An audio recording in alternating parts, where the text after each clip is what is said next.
સ્વામિનારાયણ. આજે વાત કરવી છે પુરુષાર્થનું પરિણામ. કહેવાય છે ને, સિદ્ધિ જેને જઈ વરે જે પરસેવે નાય.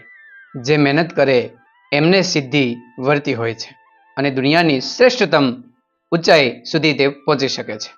એવો જ એક બાળક હતો. નાનપણમાં જ અકસ્માતમાં તેમને એક પગ ગુમાવી દીધો અને માત્ર એક જ પગ રહ્યો. ખાટલા ઉપર પથારીવશ એ બાળક થઈ ગયો હતો.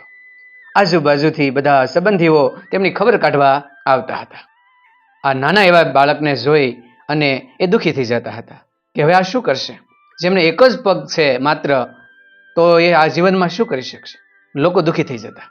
પરંતુ આ બાળક ખૂબ નીડર હતો. આત્મવિશ્વાસ પણ ગજબનો હતો.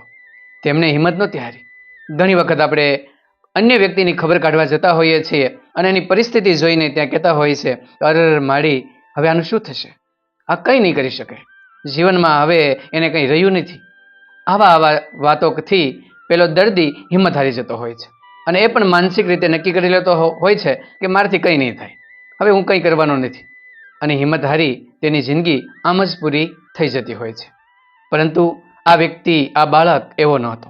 તેમણે નક્કી કર્યું કે શું મારે એક પગ નથી પણ એક પગ તો છે ને.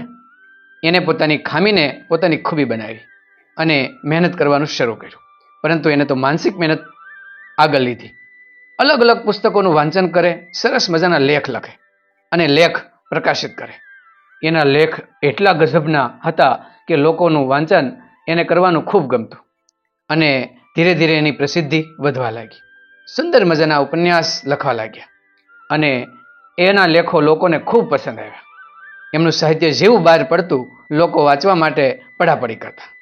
એ હતા અંગ્રેજી સાહિત્યના મહાન ઉપન્યાસકાર એવા H.G. વેલ્સ. એને ઘણું બધું સાહિત્ય લખ્યું. લોકો એને ખૂબ પ્રેમ આપ્યો. દેશમાં નહીં પણ વિશ્વ લેવલે તેઓ પ્રસિદ્ધ થયા અને વિશ્વની અંદર તેમને સફળતા મેળવી લીધી. આમ પોતાની ખામીને ખૂબી બનાવી જીવનમાં આગળ વધ્યા.